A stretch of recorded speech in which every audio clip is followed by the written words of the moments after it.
ጌታችን ኢየሱስ ክርስቶስ ግን እንዳልኳችሁ ስለ መስቀሉ ሲናገር ስለ ሕማሙ ሲናገር ጴጥሮስ ያልተረዳው የመጀመሪያው ነገር ቢኖር ሕማሙና እንግልቱ ሊሰጠው የሚችለውን በረከት ሕማሙና እንግልቱን በመከተሉ ምክንያት ሊያገኘው የሚችለውን ረድኤት ስላልተረዳው ነው ይሄን ያልገባው። ዛሬም ድረስ በነገራችን ላይ የክርስቶስ መስቀል ያልገባን ሰዎች በጣም ብዙ ሰዎች አሉ። የክርስቶስ መስቀል የድህነት ስራው የፈጸመው የቤዛነት ስራ በሙሉ ምን ማለት እንደሆነ ትርጉሙ ያልገባን ማለት ነው። ትርጉሙ ያልገባን ማለት በነገራችን ላይ ክርስቲያኖች መሰቀሉን የማናውቅ ለማለት አይደለም። ሕማም መቀበሉን ለኛ ጭምር ያልተረዳን ለማለት አይደለም። እሱ የተረዳውና የገባው ሰው ሕይወቱ በሙሉ ዋጋ እንደተከፈለለት ሆኖ ነው መኖር ያለበት። መስቀሉ አልገባንም የምንለው አኗኗራችን ዋጋ እንደተከፈለለትና አምላክ ሕይወቱን ሰጥቶ የኛን ሞት እንደወሰደልን አይነት አይደለም። አሁንም ድረስ በኃጢአት በነውር በክፋት በበደል የምንመላለስ ሰዎች ስለሆነ የመስቀሉ ትርጉም ገና አልገባንም። የጌታችን የኢየሱስ ክርስቶስ መከራውን ስቃዩን እንግልቱን የምታስበው ቅድስት ቤተ ክርስቲያን ለዛ ነው መስቀል ብላ ስትጠራ ብዙ ነገሮችን አካታ ነው የምታነሳው።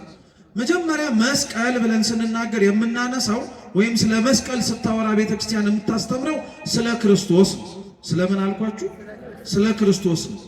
መስቀልን ከክርስቶስ ክርስቶስን ከመስቀል ወንጌልም ለያይቶ ስለማያሳየን መስቀል ብለን ስናወራ ሁሌም ስለ ክርስቶስ እናወራለን። አምላካችንን ጌታችን ኢየሱስ ክርስቶስንም ስንጠራው በአንጻሩ ደግሞ አብረን መስቀልንም ጭምር እናስታውሳለን። ሁለቱም የሚለያዩ ነገሮች ስላልሆኑ ነው። ለዛ ነው መስቀል ብለን መጀመሪያ ስናወራ የምንናገረው ክርስቶስ አምላካችን ስለተቀበለው ሕማምና መከራ ነው። ቅዱስ ጴጥሮስ እንዳልኳችሁ ይሄ ክርስቶስ የተቀበለውን እቀበለዋለሁም ጭምር እያለ ይናገር የነበረው መከራ ለሱ ሊያሰጠውና ሊያስገኘው የሚችለው ምድራዊ ሹመት ስለሌለ አይሁንብህ አለ። ክርስቶስ ግን ይሄንን ሁሉ ሊያደርግ የነበረበትና ሐሳብም ጭምር ኖሮት ወደ ምድር የወረደው ለቅዱስ ጴጥሮስና ለወንድሞቹ ምድራዊ ሹመትና ሽልማትን ለመስጠት አልነበር። በሱ መከራ በሱ በሚያየውና በሚቀበለው የቤዛነት ስራው በሙሉ በሚባል ደረጃ ለነ ቅዱስ ጴጥሮስ የሚያልፍና ምድራዊ የሆነውን ነገር ሊሰጣቸው ሳይሆን ዘላለማዊ የሆነውን መንግስቱን ሊያወርሳቸው መንገድ ሊያሳያቸው ነበር። ለዛ ነው ጌታችን ኢየሱስ ክርስቶስ በመስቀሉና በተቀበለው ሕማም በሙሉ እሱ ካልሆነ በቀር ሊያደርገው የማይቻለውን ነገር በሙሉ አድርጎልን። እንደ እግዚአብሔር ቅዱስ ፈቃድ ባለችን ጥቂት ደቂቃ የሐዋርያው የቅዱስ ማቴዎስ ወንጌል ምዕራፍ 16 ከቁጥር 21 ጀምሮ ተጽፎ በሚገኘው አምላካችን መድኃኒታችን ኢየሱስ ክርስቶስ ባስተማረው የመጽሐፍ ቅዱስ ክፍል መነሻ አድርገን የምንማር ይሆናል። አስቀድሜ የመጽሐፍ ቅዱሱን ቃል ሁላችሁ መስማት እንድትችሉ በንባብ አሰማችሁና ቀጥሎ ወደ ትምህርታችን እንሄዳለን። እግዚአብሔር ከሁላችን ጋር ይሁን። የማቴዎስ ወንጌል ምዕራፍ 16 ቁጥር 21 ከዚያን ቀን ጀምሮ ኢየሱስ ወደ ኢየሩሳሌም ይሄድ ዘንድ ከሽማግሎችና ከካህናት አለቆች ከጻፎችም ብዙ መከራ ይቀበልና ይገደል ዘንድ በሦስተኛውም ቀን ይነሳ ዘንድ እንዲገባው ለደቀ መዛሙርቱ ይገልጥላቸው ጀመር። ጴጥሮስም ወደ እርሱ ወስዶ አይሁንብህ ጌታ ሆይ ይህ ከቶ አይድረስብህም ብሎ ሊገስጸው ጀመር። እርሱ ግን ዘወር ብሎ ጴጥሮስን ወደ ኋላ ይሄድ፣ አንተ ሰይጣን የሰውን እንጂ የእግዚአብሔርን አታስብምና እንቅፋት ሆነህብኛል አለው። በዚያን ጊዜ ኢየሱስ ለደቀ መዛሙርቱ እንዲህ አለ፣ እኔን መከተል የሚወድ ቢኖር ራሱን ይካድ፣ መስቀሉንም ተሸክሞ ይከተለኝ። ነፍሱን ሊያድን የሚወድ ሁሉ ያጠፋታል፣ ስለ እኔ ግን ነፍሱን የሚያጠፋ ሁሉ ያገኛታል። ሰው ዓለሙን ሁሉ ቢያተርፍ ነፍሱን ቢያጎድል ምን ይጠቅመዋል? ወይስ ሰው ስለ ነፍሱ ቤዛ ምን ይሰጣል? የሰው ልጅ ከመላእክት ጋር በአባቱ ክብር ይመጣ ዘንድ አለውና ያን ጊዜም ለሁሉ እንደ ሥራው ያስረክበዋል። እውነት እላችኋለሁ የሰው ልጅ በመንግስቱ ሲመጣ እስኪያዩ ድረስ እዚህ ከሚቆሙት ሞትን የማይቀምሱ አንዳንድ አሉ አለ። ስለ ቅዱስ ቃሉ የአምላካችን የልዑል እግዚአብሔር ስም የተመሰገነ ይሁን። ከቁጥር 21 ጀምሮ እስከ 28 ድረስ ባነበብነው የመጽሐፍ ቅዱስ ክፍል የምንማር ይሆናል። ለትምህርታችን ርዕስ የምናደርገው ቁጥር 24 ላይ ተጽፎ የሚገኘውን የመጽሐፍ ቅዱስ ክፍል ይሆናል። እስኪ እኔን በሉ። እኔን መከተል የሚወድ ቢኖር ራሱን ይካድ፣ መስቀሉንም ተሸክሞ ይከተለኝ። እስኪ ድገሙት። እኔን መከተል የሚወድ ቢኖር ራሱን ይካድ፣ መስቀሉንም ተሸክሞ ይከተለኝ። የመጨረሻ ሶስተኛ እስኪንበለው እኔን መከተል የሚወድ ቢኖር ራሱን ይካድ መስቀሉንም ተሸክሞ ይከተለኝ። በዚህ ኃይለ ቃል መነሻነት የምንማር ይሆናል። አምላካችን እንዲያስተምረን በጉባኤያችን ተገኝቶ የሚበጀንን ሁሉ መስማት፣ ማድመጥ፣ መኖር እንድንችል አይነ ልቡናችንን እንዲያበራልን የእርሱ ቅዱስ ፈቃድ ይሁንልን። በቅድስት ቤተ ክርስቲያናችን አስተምህሮ መሰረት መጋቢት 10 ዛሬ ያለንባት ቀን ማለት ነው አምላካችን መድኃኒታችን ኢየሱስ ክርስቶስ ለድህነተ ዓለም ሲል የተሰቀለበት፣ ስቃውን የቆረሰበት፣ ደሙን ያፈሰሰበት ቅዱስ መስቀል በንግሥት እሌኒ ቅድስት እናታችን አማካኝነት የተገኘበት ነው። ቤተ ክርስቲያናችን ስለ መስቀል ወይንም ደግሞ መስቀል ተኮር የሆኑ ክብረ በዓላቶች በተለያዩ ወቅታቶች ታስበው ይውላሉ። አንደኛው ዛሬ ያለንበት መጋቢት 10 ነው። መስቀሉ ከተቀበረበት ተቆፍሮ የወጣበት ማለት ነው። ሁለተኛው ቁፋሮ የተጀመረበት መስከረም 16ንም መስከረም 17ንም እንደ አምላካችን እንደ ልዑል እግዚአብሔር ፈቃድ መስቀል ብለን እናከብራለን። ከዛ ውጪ ደግሞ በየወሩ ወር በገባ በ10 በተጨማሪም ደግሞ ወር በገባ በ27 የጌታችን ኢየሱስ ክርስቶስን ስቅለትን ባሰብንበትም ጊዜም ጭምር ስለ ጌታችን ስለ ኢየሱስ ክርስቶስ መስቀል ቤተክርስቲያናችን ታስባለች፣ ታስተምራለች፣ ልጆቿንም ጭምር እንዲያስታውሱትም ታደርጋለች። ይሄ ሲነበብ የሰማነው የማቴዎስ ወንጌል ምዕራፍ 16 ላይ ያለው ታሪክ ጌታችንና መድኃኒታችን ኢየሱስ ክርስቶስ አስቀድሞ የሚመጣውን ነገር ከመሆኑ በፊት ለደቀ መዛሙርቱ ስለሚቀበለው መከራና ሕማም የተናገረበት ነው። ጌታችን አምላካችን ልዑል እግዚአብሔር ሰው የሆነበት ዋነኛው ምክንያቱ እንደሚታወቀው ለድህነተ ዓለም ሲል አባቶቻችን ሲያስተምሩን እንደነገሩንም ቤተክርስቲያንም እንደምትመሰክረው አምላካችን ሰው የሆነው ሕሙማነ ሥጋን በተአምራቱ ሕሙማነ ነፍስን ደግሞ በቅዱስ ቃሉ ሊያድናቸውና ሊቤዣቸው። ስለዚህ አምላካችን የልዑል እግዚአብሔር የድህነቱ አስኳል ሰው የሆነበትም ዋነኛ ምክንያት እኛ ራሳችን ያጠፋነውንና በእኛ በራሳችን ክፋትና በደል ምክንያት የመጣብንን ነገር በሙሉ ካሳችንን ከፍሎ ሊቤዠንና ነፃ ሊያወጣን። ጌታችን ኢየሱስ ክርስቶስ ታዲያ ሰው ከሆነበት ቅጽበት አንስቶ ደቀ መዛሙርቱንም ጭምር ጠርቶ እንዲከተሉት ተማሪዎቹ እንዲሆኑትም ከጠራበት ጊዜ ጀምሮ አብዛኛውን ጊዜ ላይ ጌታችን ኢየሱስ ክርስቶስ ስለ መከራው በአንድም ይሁን በሌላ መንገድ ይነግራቸው ነበር። ምክንያቱም ደቀ መዛሙርቱ ራሳቸው ስለ ክርስቶስ መከራና ስለ ክርስቶስ ስቃይና እንግልት ከመሆኑ በፊት ሕሊናቸው ቀድሞ መዘጋጀት ነበረበት። እንደ አዲስ ሳይነግራቸው፣ ሳያዘጋጃቸው፣ ሳያስተምራቸው በጸሐፍትና በአይሁድ እጅ ወድቆ መከራ ሲቀበል ቢመለከቱትና ቢያዩት ኖሮ ፍጹም ሰው መሆኑን ነው እንጂ ፍጹም አምላክ መሆኑንም ጭምር ገና ባልጸናና ባልበረታ አስተሳሰብ አይምሯቸው ስተው ተሳስተው እንዳይወድቁ እግዚአብሔር አምላካችን ብዙ ነገሮችን ከመሆናቸው በፊት አስቀድሞ ያሳያቸውና ያመላክታቸው ነበር። የባህርን ነፋስን ሲገስጽ ይመለከቱት ነበረ። ከዛ አልፎም ደግሞ በጣም ብዙ ሺህ ሕዝቦችን እርቧቸው ጠምቷቸው ቃለ እግዚአብሔርን ከመስማትና ከማዳመጥ ተበትነው ወደ ገበያ እንዳይሄዱ ያመጧቸውን ጥቂት እንጀራና አሳ እያበረከተ ከአንድም ሁለት ጊዜ ላይ አሳይቷቸው ነበረ። ሕሙማንን ሲፈውስ አመላክቷቸዋል። ድውያንን ጭምር ደግሞ በሽታቸውንም ሲወስድ አመላክቷቸዋል። ያን ሁሉ ጌታችን ኢየሱስ ክርስቶስ ያደርግና የፈጸመ የነበረው በዋነኝነት ለምንድን ነው? በኋላ ላይ ይሄንን ሁሉ ሲያደርግ የነበረው አምላካቸው፣ መምህራቸው፣ ጌታቸው የሁላችንም ጭምር ጌታ የሆነው ኢየሱስ ክርስቶስ መከራና ችግር ሲቀበል ለእኛም ብሎ ዋጋ ሲከፍል እንዳይጠራጠሩና ልቡናቸው እንዳይናወጽባቸው ስለሚፈለግ ለዛ ነው ቤተ ክርስቲያናችን ስለ መስቀል በምታወራባቸው በየትኛውም ክፍለ ትምህርቶቿ ውስጥ ስለ ክርስቶስ መከራና ጭንቅ በምትሰብክበት በዛው አንደበቷ ኃያልነቱን፣ አሸናፊነቱን፣ አምላክነቱን፣ ሁሉን ቻይነቱንም ጭምር አብራ ትናገራለች። የሰው ልጅ ሕሊና ካልጸና በመንፈስ ቅዱስም ጭምር የታደሰ ካልሆነና ካልበረታ በቀር የክርስቶስ ሕማም እንኳን ደርሶ ቀርቶ ሲሰማ ራሱ የሚያስደነግጥ ስለሆነ ነው። ለዛ ነው ጌታችን ኢየሱስ ክርስቶስ ከመሆኑ በፊት አስቀድሞ ጸሐፍትና ፈሪሳውያን ሌሎችም በአይሁዳውያን ዘንድ የነበሩት የሚያደርሱበትን መከራና ስቃይ ገና ሳይሆን እንደሚሆንበት ሲናገር ቅዱስ ጴጥሮስ ሰምቶት ይሄ ባንተ አይሁንብህ አለ። ደቀ መዛሙርቱን ክርስቶስ የጠራቸው ከተለያየ ቦታ ነበርና ሁሉም ጥለውት ያላቸውን ነገር በሙሉ ክርስቶስን ሲከተሉት ለጊዜው ጌታችን ኢየሱስ ክርስቶስ የሚሰጣቸውን በመናፈቅ ነበር አብረውት የነበሩት። ሲያበላ ሲያጠጣ፣ ህሙማንን ሲፈውስ፣ ሌሎችንም ነገሮችንም ሲያደርግ ምናልባት ከእሱ ጋር አብረው በመዋልና በማደራቸው ተማሪዎቹ ደቀ መዛሙርቱ በመሆናቸው ከሱ የሆነ ነገር እናገኛለን ይከፈለናልም ጭምር ብለው ተስፋ ያደርጉ ነበር። እንደ ቅዱስ ጴጥሮስ አይነቶቹ ደግሞ ትርጓሜያችን እንደሚናገረው ስልጣን እናገኛለን ራሱ ብለው ይጠብቁ ነበር። ክርስቶስ ግን ደቀ መዛሙርቱን የጠራቸው ካሉበት ቦታ ሁሉ አብረውት መኖር እንዲችሉ የሰበሰባቸው ምድራዊ የሆነ ስልጣን እንዲሰጣቸው አልነበረም።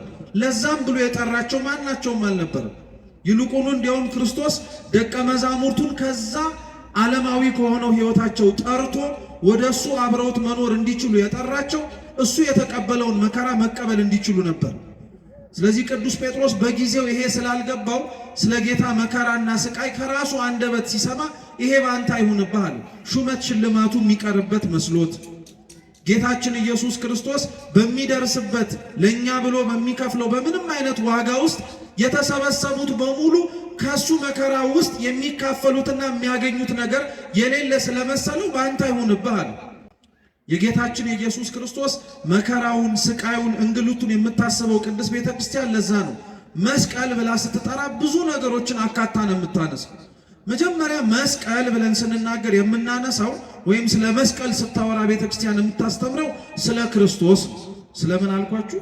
ስለ ክርስቶስ።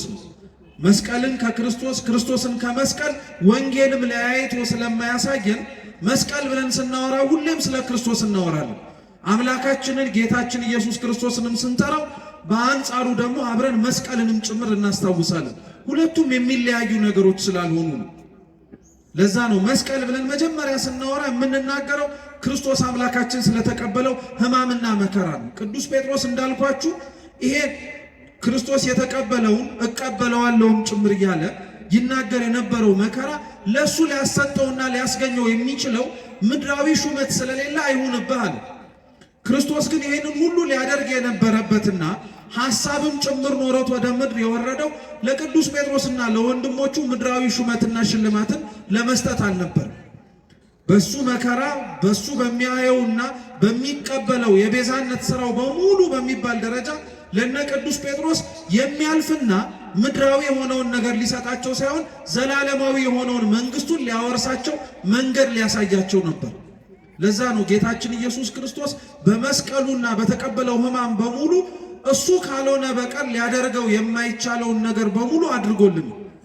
ለዛ ነው አምላካችን ከመሰቀሉ በፊት በመሰቀሉ የምናገኘው ልክ እንደ ቅዱስ ጴጥሮስ ይሄ አይሁንብህ እንዳንል፣ ልክ እንደ ቅዱስ ጴጥሮስ ባልተሰቀለ እንዳንል በመሰቀሉ የምናገኘውን በረከትና በመሰቀሉ ምክንያት የምናገኘውን እጥፍ ድርብ ጸጋ እንድንረዳው በጣም በብዙ መንገድ አስተምሮናል። የመጀመሪያው እዛው አዲስ ኪዳን ላይ አምላካችን ኢየሱስ ክርስቶስ ያስተማረው ትምህርት አለ። ስለ መሰቀሉ ሳይሆን በአንጻሩ በስቅለቱ ምክንያት ስለምናገኘው ነገር በንጽጽር ከብሉይ ኪዳን ታሪክ ጋር ያመጣው ያስተማረው ትምህርት አለ። የቅዱስ ዮሐንስ ወንጌል ምዕራፍ 3 ላይ ተጽፎ የሚገኝ ታሪክ ነው። ጌታችን ኢየሱስ ክርስቶስ እስራኤላውያን እግዚአብሔርን በማሳዘናቸውና እሱን በማስከፈታቸው ምክንያት ከደረሰባቸው መቅሰፍቶች መካከል አንዱ የእባብ መነደፍ ነበር። ኦሪት ዘጸአት ምዕራፍ 21 ላይ ያለ ታሪክ ነው።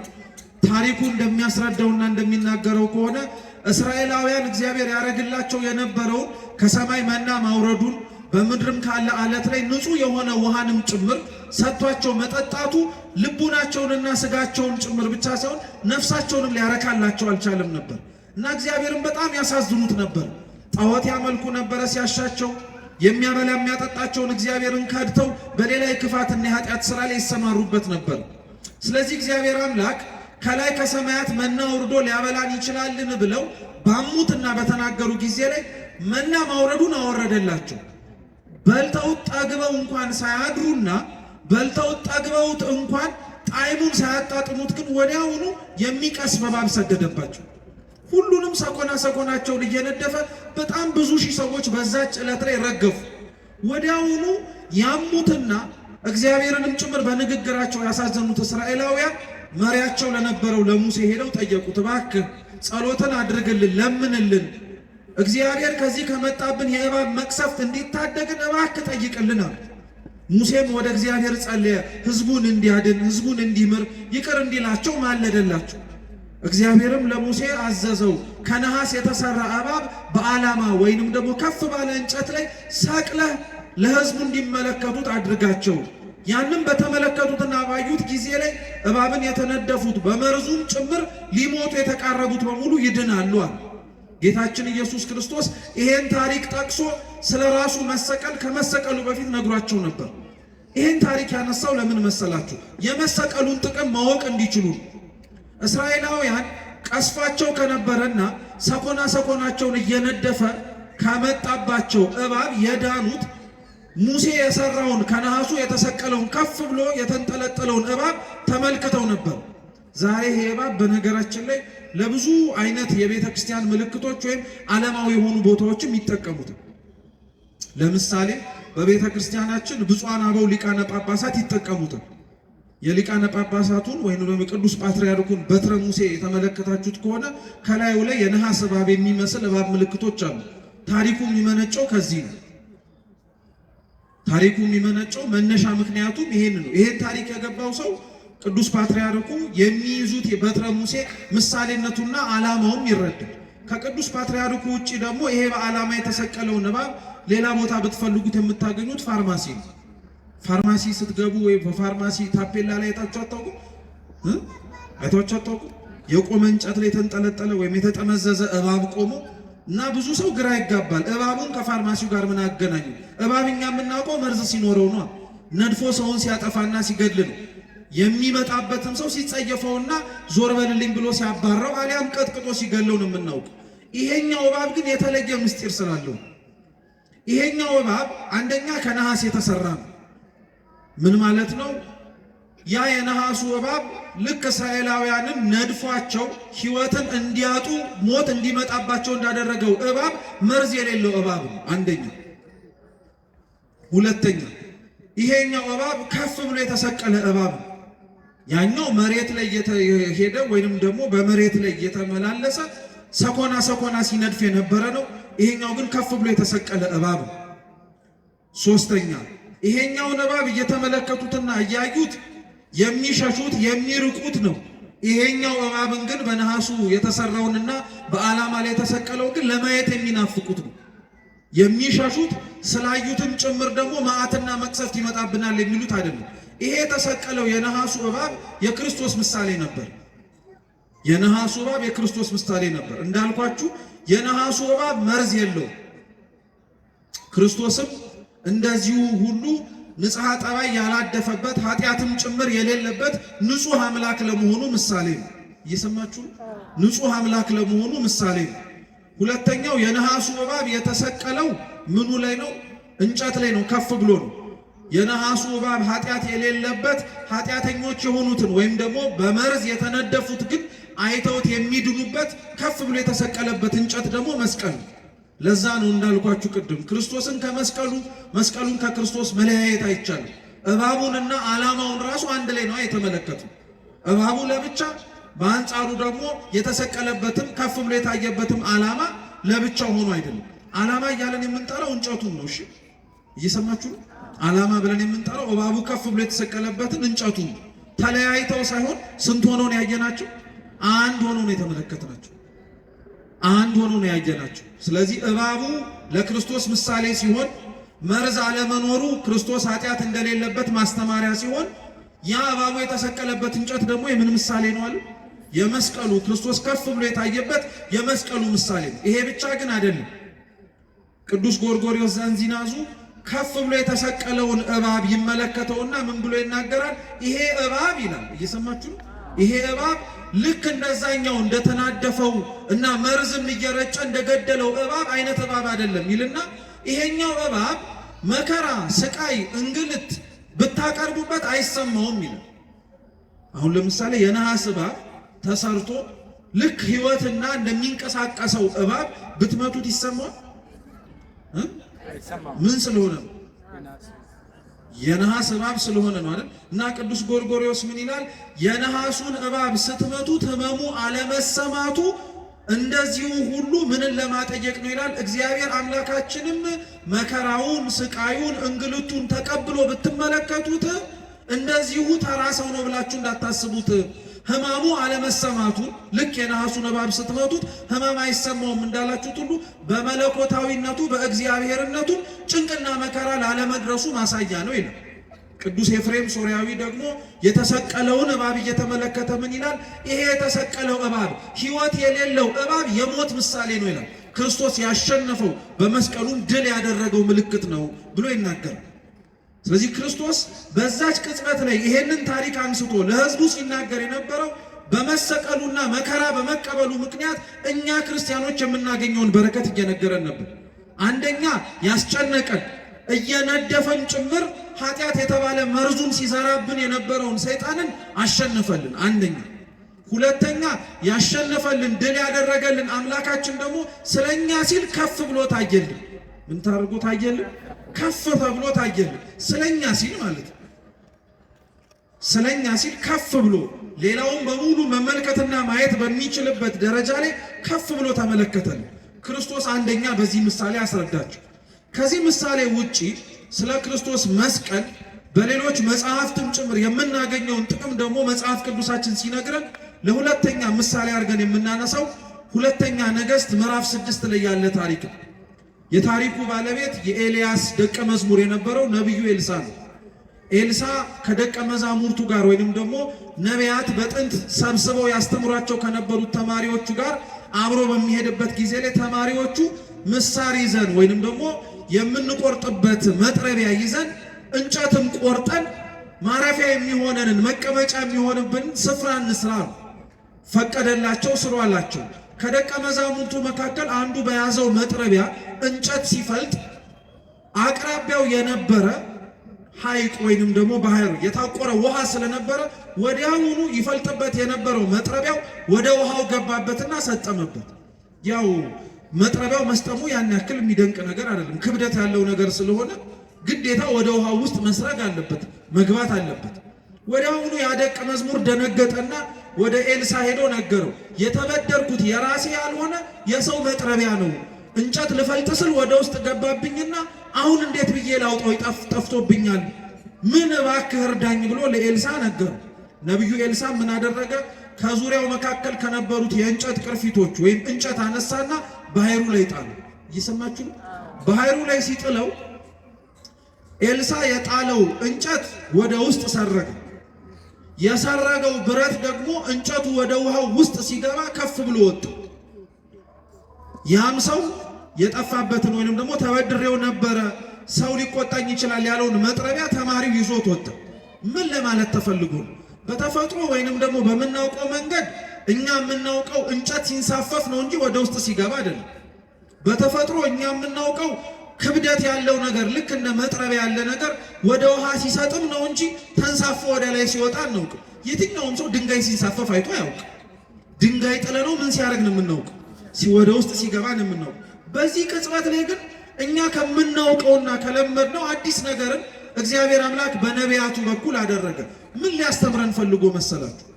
ኤልያስ ጥሎ ኤልሳ የጣለው የነበረው እንጨት የጌታ ኢየሱስ ክርስቶስ የመስቀሉ ምሳሌ እንደሆነ ከአባቶቻችን ሐዋርያን አበው መካከል አንዱ ሰማዕቱ ቅዱስ ዮስጢኖስ የሚባል አባት አለ።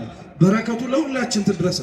እሱ ኤልሳ የጣለው እንጨት የክርስቶስ የመስቀሉ ምሳሌ ነው ይላል።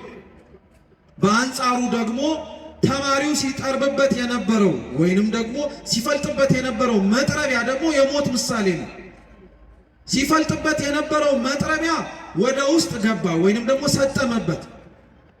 ልክ ለኤልሳ ያ መስጠሙን መናገሩ ማለት የሰው ልጆች በደረሰብን መከራ ስቃይና እንግልት ሁሉ እግዚአብሔር ያድነን ዘንድ ጮህን። ኤልሳ የተባለው ክርስቶስ ነው። ክርስቶስን መስቀሉን ላከልን ወይም ተሰቀለልን።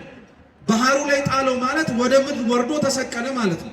የክርስቶስ መስቀል ልክ እንደ ኤልሳ እንጨት ወደ ውስጥ ገባ ማለት የክርስቶስ መስቀል አሸናፊነቱ ወደ ጥልቅ ወደ ተባለ ወደ ሲኦል ወረደ ማለት ነው። በሱ የመስቀሉ የቤዛነት የማዳን የመውረድ ስራ ደግሞ እኛ ውስጥ የነበርነው መጥረቢያዎቹ የተባልን ኃጢአተኞቹ ምን አድርገን ወጣን ማለት ነው? ከፍ አድርገን ተንሳፈን ወጣን ማለት ነው። ስለዚህ የክርስቶስ መስቀል ምን ጥቅም አገኛችሁ? ምንስ ጥቅም ሰጣችሁ ተብለን ብንጠየቅ ሲኦል ውስጥ የነበርነውን ሁሉ ልክ እንደ መጥረቢያው ከፍ ብለን እንድንወጣ አደረገ እንላለን። እስኪ ከሲኦል አስወጣን በሉ። ከሲኦል አስወጣን ማለት ነው። ስለዚህ ይሄን ጴጥሮስ ስላልተረዳ ጌታ ወይ ይሄ በአንተ አይሁንብህ ብሎ ተናገረ። ጌታችን ኢየሱስ ክርስቶስ ግን እንዳልኳችሁ ስለ መስቀሉ ሲናገር፣ ስለ ሕማሙ ሲናገር ጴጥሮስ ያልተረዳው የመጀመሪያው ነገር ቢኖር ሕማሙና እንግልቱ ሊሰጠው የሚችለውን በረከት፣ ሕማሙና እንግልቱን በመከተሉ ምክንያት ሊያገኘው የሚችለውን ረድኤት ስላልተረዳው ነው ይሄን ያልገባ። ዛሬም ድረስ በነገራችን ላይ የክርስቶስ መስቀል ያልገባን ሰዎች በጣም ብዙ ሰዎች አሉ። የክርስቶስ መስቀል የድህነት ስራው የፈጸመው የቤዛነት ስራ በሙሉ ምን ማለት እንደሆነ ትርጉሙ ያልገባን ማለት ነው። ትርጉሙ ያልገባን ማለት በነገራችን ላይ ክርስቲያኖች መሰቀሉን የማናውቅ ለማለት አይደለም። ሕማም መቀበሉን ለኛ ጭምር ያልተረዳን ለማለት አይደለም። እሱ የተረዳውና የገባው ሰው ሕይወቱ በሙሉ ዋጋ እንደተከፈለለት ሆኖ ነው መኖር ያለበት። መስቀሉ አልገባንም የምንለው አኗኗራችን ዋጋ እንደተከፈለለትና አምላክ ሕይወቱን ሰጥቶ የኛን ሞት እንደወሰደልን አይነት አይደለም። አሁንም ድረስ በኃጢአት በነውር በክፋት በበደል የምንመላለስ ሰዎች ስለሆነ የመስቀሉ ትርጉም ገና አልገባንም።